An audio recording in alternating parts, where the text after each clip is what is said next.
usahakanlah, maka sudah sebuah kepantasan, sudah menjadi sebuah keharusan kita diam di masjid berlama-lama, dan juga mabnya toju masjid kala berniat iktikaf. Karena sesungguhnya masjid itu adalah rumahnya Allah, dan paling atau tempat yang paling disukai Allah itu adalah masjid. Kita gunakan kanjeng Nabi, al masjidu baitu kulli taqiyyin. Masjid nikah romenah orang-orang si bertakwa. Pasti masjid itu adalah rumahnya orang-orang yang bertakwa. Lamun abe tak nang masjid, sudah bisa dipastikan juga kalau kita belum maksimal dalam bertakwa.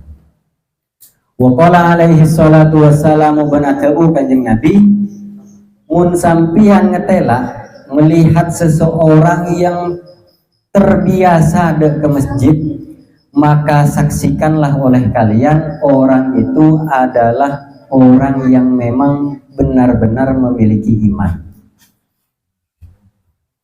Jadi kata kanjeng Nabi, mun sampian sudah melihat seseorang yang terbiasa dengan masjid, maka saksikanlah orang-orang itu adalah orang yang beriman. Karena mun orang kafir tak kira masuk ke masjid. Orang munafik ya seperti kita ini, ngaba-aba nikah, tapi bukan munafik dalam arti seperti zaman Rasulullah. Kalau zaman Rasulullah nikah, orang munafik itu memang ingin menghancurkan Islam secara dari dalam. Nah, kalau kita ini mengakunya beriman tapi kelakuannya nggak iman, kebenyahan nggak nikah. Mengaku cinta Allah kan macam tak cinta, kelakuannya seperti nggak cinta. Mengakui cinta dengan Rasulullah tapi banyak sunnah-sunnah yang kita tinggalkan. Nah, sebetulnya kita munafik. Sebetulnya kita itu masuk ke munafik yang ida hade sakadebo. Kakek cinta dengan Rasulullah, cinta. Cuma ketika mun beda sholawatan, tapi sunnah-sunnahnya banyak yang tidak pernah kita lakukan. Jadi banyak sunnahnya kanjeng Nabi itu banyak. Terbuna Allah Ta'ala, innama ya'muru masajidallahi man amana billahi wal yawmil akhir. Jadi disambung tadi, mun sampian ngetela orang sebiasa ke masjid, saksikanlah bahwa itu adalah orang yang memiliki iman. Nah, karena memang di dalam Al-Qur'annya bahwasanya orang yang memakmurkan masjid itu pasti orang yang beriman dekat Allah dan dekat hari kiamat. Jadi sudah pasti, karena di dalam Al-Quran disebutkan, oleh Nabi dijelaskan lagi di dalam hadisnya. Nah, kemudian kanjeng Nabi pun menghitung, memasukkan kategori bahwasanya hulakhu ketika kita dikumpulkan di padang mahsyar nikah pekumpul pada petong orang golongan se bekal enaungin kalaban naung arasy Allah, yaitu salah satunya adalah orang seatenah terkunci atau selalu bergantung ke masjid. Karena aku tidak ada naung, ada kanopi, aku tidak ada atap apapun kecuali naung Allah. Nah, yang 7 orang ini kan mungkin salah satu dari kita bersewarning. Salah satunya adalah seperti pemimpin seadil. Pemimpin yang adil itu laku akan mendapatkan naung ya. Kemudian seorang laki-laki yang terbiasa dengan masjid ketika keluar dari masjid, atin apapun ingin kembali lagi ke masjid. Kemudian salah satunya lagi orang digoda oleh seorang wanita yang cantik seandi pangkat tinggi, kemudian dia menolak, saya tidak mau. Jadi ya cek azina kan tanda. Nah, orang laki-laki tadi akan mendapatkan naung Arsyaallahu laku pada masal. Jadi ada 7 golongan gula kalau pain selain. Jadi salah satunya itu. Kemudian Tabuna Habib Abdullah, tetapi nasampian muntoju ketika duduk di dalam masjid, maka gunakanlah adab, kemudian juga penghormatan yang layak terhadap masjid. Nah, berusahalah untuk tidak ditelepi dalam ngobrol di dalam masjid. Napa boleh bereng se haram, bereng se larang. Jadi jangan sampai itu kita obrolkan di dalam masjid. Ketika dalam masjid ngobrolin hal-hal yang tidak bermanfaat, napa boleh sebereng haram kita obrolkan. Nah itu jangan sampai kita punya kelakuan seperti itu di dalam masjid. Nah, biasanya ketika kita masuk masjid ketika Jumatan, mereka biasanya bermain HP, terkadang itu tidak ada faedahnya. Tak pati berfaedah, kecuali berfaedah muka Al-Quran umpamanya ini kan berfaedah. Nah, jadi jangan sampai jaga tata krama beradab di dalam masjid. Fa in badalaka at-tahaddus bi syai'in min umuri dunya, maka kalau sudah tampak pembicaraan mengenai urusan-urusan duniawi serta faedahna, maka hendaklah kalian keluar dari masjid. Wala tastaghil fil masjid illa bil ibadati faqat. Jadi jangan sibukkan diri kalian ketika di dalam masjid dengan urusan-urusan yang duniawi. Jadi urusan di masjid itu urusan ibadah. Tabuna Habib Abdullah, di masjid itu tempatnya kita beribadah. Jadi jangan campur adukan. Pamana kampanye gitu. Banyak boleh nasadia para. Jadi kalau berkampanye di dalam masjid itu tidak etis gitu. Nah, tapi kalau kita misalkan orang berkhutbah berkhutbah bahwa kita harus memilih pemimpin yang adil, itu memang sudah kewajiban menyampaikan. Cuma mau kampanye coblos-coblos itu sudah lain pembahasan lagi. Cuma kalau kita dikasih tahu cara memilih pemimpin, kisah nggak nikah, karena itu pengetahuan di mana kita akan dipertanggungjawabkan. Kan mun karo urusan coblos mencoblos karena di dalam masjid itu sudah bukan tempatnya. Kemudian li'annahu lam yubna illa liya'budallahu, bahwasanya masjid itu adalah tempat yang dibangun hanya untuk beribadah, di mana Allah itu disembah melolong, itu saja. Nah, di dalam Al-Quran fi buyutin adzinallahu an turfa'ah wa yudhkaru fiha ismuhu. Jadi ini ayat-ayat sebelumnya ini kalau nggak salah menerangkan tentang cahaya Allah. Jadi salah satunya cahaya Allah nikah bedeh dalam masjid. Fi buyutin adzinallahu an turfa'ah, di rumah Allah, maksudnya dalam masjid di mana Allah sudah menetapkan, sudah Allah mengizinkan bahwasanya di dalam rumah tersebut, di masjid tersebut adalah tempat di mana nama Allah itu ditinggikan, diagungkan, dan juga disebut. Nah, jadi masjid itu tempat kita mengagungkan Allah. Ya sebetulnya dimanapun, meskipun benih masjid. Cuma kalau sudah ada bangunan masjid, napa boleh nggak nikah? Apalagi kalau sudah berada di dalam masjid. Nah sampai nanti, jadi itu sudah janji Allah. Mensampian tertero cahaya, benih cahaya center. Cahaya yang berasal dari Allah kut sekut entar ke masjid, karena masjid itu memang rumahnya Allah. Sampian ketika masuk ke masjid berarti itu tamu ya Allah pesan. Nah itu sebetulnya cambuk bagi kita pecot ambe area ate tak pada nyaman aslinya kan, karena kita tersinggung tak wadek masjid pola. Jadi begini, masjid nikah rumah Allah. Kita dipanggil oleh Allah entar. Dan kita punya hajat yang banyak, punya hajat di dunia dan akhirat, sangat membutuhkan kepada Allah. Dan kita namoi dek Allah. Karena dipanggil oleh Allah entar ke masjid. Kemudian Allah ini maha kuasa, maha segalanya. Benih minta proposal ke bupati, benih minta proposal kan. Kita datang kepada yang memiliki segalanya kan. Mustahil lah bagi Allah untuk mengabulkan apa yang kita mau kan. Karena Allah itu segalanya kan.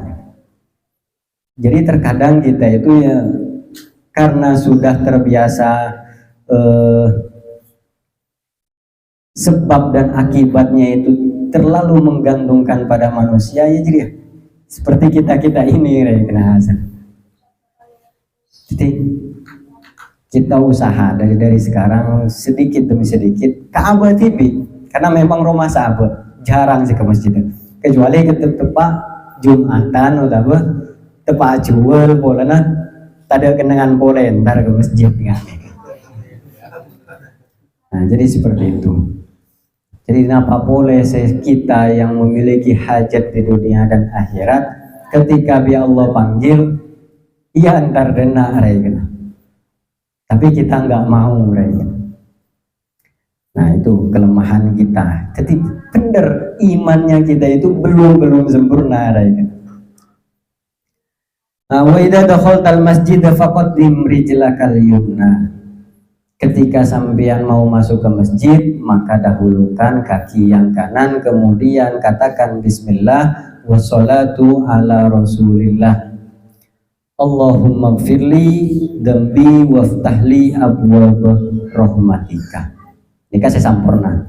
Kan biasanya mau masuk langsung ke kanan, Allahumma ftah abwab rahmatika. Itu yang lebih simpel. Tapi kan kalau yang ini lebih baik lagi dengan menyebut nama Allah, kemudian kita mau sholawat, terus kita menyokon saporah dari Allah, kemudian baru minta, ya Allah bukakanlah pintu-pintu rahmatmu. Jika lebih bagus dan lebih beradab mereka. Biasanya gula langsung minta, ya Allah bukakanlah pintu rahmatmu. Cuma kalau ini ya Allah dengan menyebut namamu, kemudian sholawat dari kanjeng Nabi, nyokon sapora keluh baru minta rahmat. Nah kemudian jangan sampai duduk sampai sampean sholat tahiyatul masjid atau juga keluh kan. Nah ini sholat tahiyatul masjid kalau memungkinkan. Kalau tidak memungkinkan tabuna habib Abdullah baca subhanallah walhamdulillah wala ilaha illallah wallahu akbar 4 kali. Jika kalau kita tidak memungkinkan untuk sholat tahiyatul masjid, beda alternatif. Jadi jangan sampai lupa. Kalau kita tidak memungkinkan untuk sholat tahiyatul masjid, ketika misalkan apa syajul sutu pas lepara akomat ketika Jumatan umpamana, maka bacalah ini subhanallah walhamdulillah wala ilaha illallah wallahu akbar 4 kali. Nah ini salah satu dari cara kita untuk menghormati masjid kita. Jadi sholat tahiyatul masjid itu adalah sholat untuk menghormati masjid. Kalau nggak mampu ya kita baca subhanallah maha suci Allah.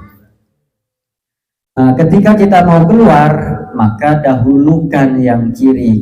Kenapa? Karena selain di masjid itu muljah, selain tak pada muljah. Maka ketika kita mau keluar dari masjid itu kita sudah berada di posisi yang baik dan akan keluar ke tempat setak pada bagus. Makanya kaki kiri yang didahulukan. Pada mun bi entar kejeding. Jadi mun ruangan selain ini bagus, mun masuk ke jeding tak pada bagus, maka dahulukan yang kiri. Kemudian katakan seperti tadi bismillah wassalatu ala rasulillah Allahumma gfirli Allahumma ftah abwab fadlika. Jadi kalau yang pertama abwab rahmatika, kalau yang keluar abwab fadlika. Jadi diganti, tinggal ganti itu aja. Pun keluar dari masjid. Nah, sampean kita baca ini, baca ini. Ya kebanyakan macam banyak tak macam orang tak teman ke masjid. Kemudian nambahna a'udzubillahi minasyaitonirrajim wa junudihi, tambahin dia.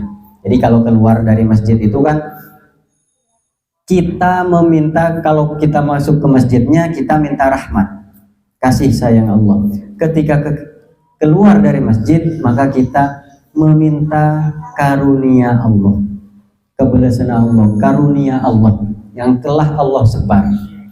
Nah, kemudian nyoon perlindungan dari Allah agar dijauhkan dari setan yang terkutuk dan bala tentaranya. Bala tentaranya ini banyak, bisa manusia, bisa setan hibi, gitu. Jadi dari anak buahnya, gitu.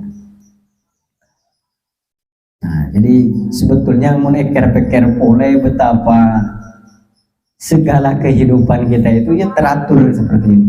Berdua nagapi. Nah, karena kita itu ya lebih biasa ngari ada dia gitu. Nyelonong.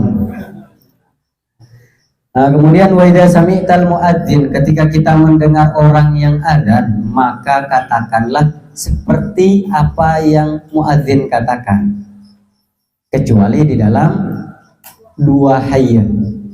Artinya hayya 'alas shalah wa hayya 'alal falah. Maka katakan la haula wala quwwata illa billah. Nah, karena apa? Karena yang pertama Allahu akbar ya kita ikut takbir asyhadu an la ilaha illallah asyhadu anna muhammadar rasulullah, kita pun ikut bersyahadat.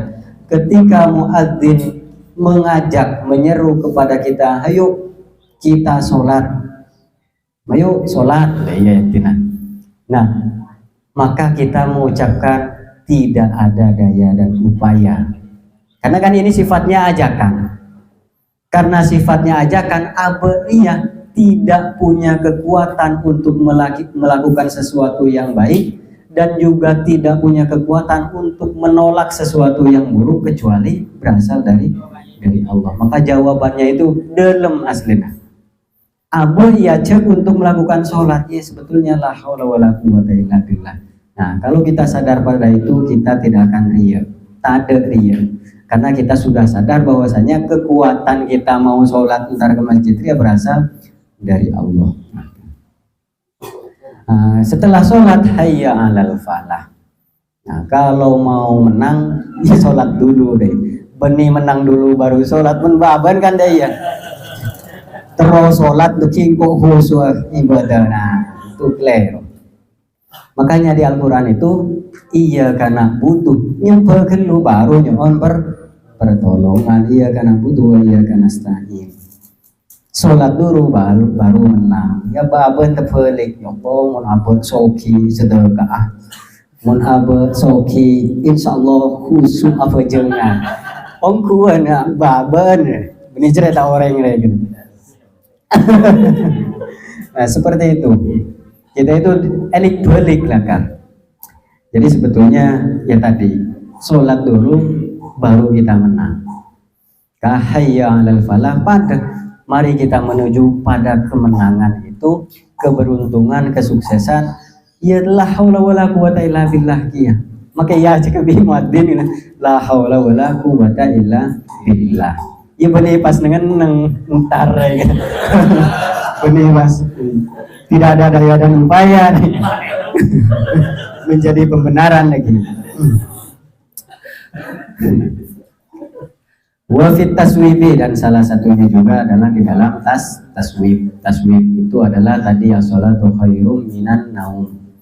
Maka jawabannya itu sodaqtah wa barortah. Bener sambian. Nah kan ini jawaban. Orang adan itu kan pemberitahuan dan kita menjawab. Kalau yang pertama itu ikhbar, Allahu Akbar, asyhadu an la ilaha illallah, asyhadu anna muhammadar rasulullah. Kita ikuti sama. Di hayya 'alas shalah, hayya 'alal falah, karena sifatnya ajakan, kena. Maka di sana adalah La haula wala quwata illa billah. Ketika salatu khairum minan naum ya kita jawab bener sampean. Benih teh boleh. Bener. Bener, sapo boleh.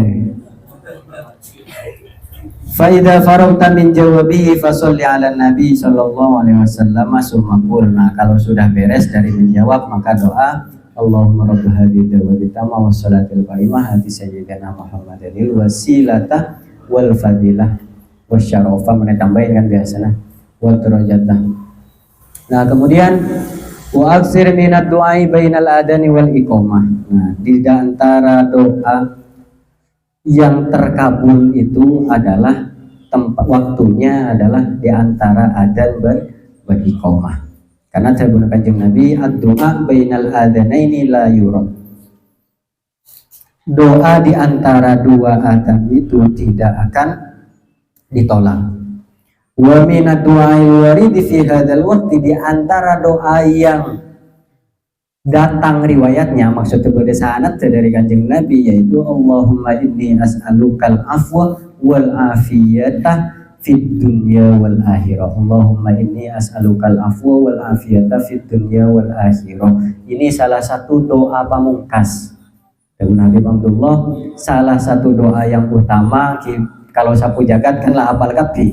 Rabbana atina fid dunya hasanah wa fil akhirati hasanah wa qina adzabannar. Ini salah satunya lagi. Ya Allah, saya mohon maaf, minta permohonan maaf. Nyokon beres baik di dunia maupun akhirat. Nah, ini adalah salah satunya, salah satu doa yang memang berderiwayat dari Kanjeng Nabi.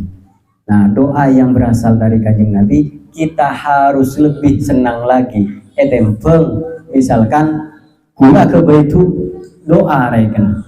Saya bikin doa. Paling dikatakan sampean harusnya yang lebih disukai oleh sampean yang berasal dari Kanjeng Nabi.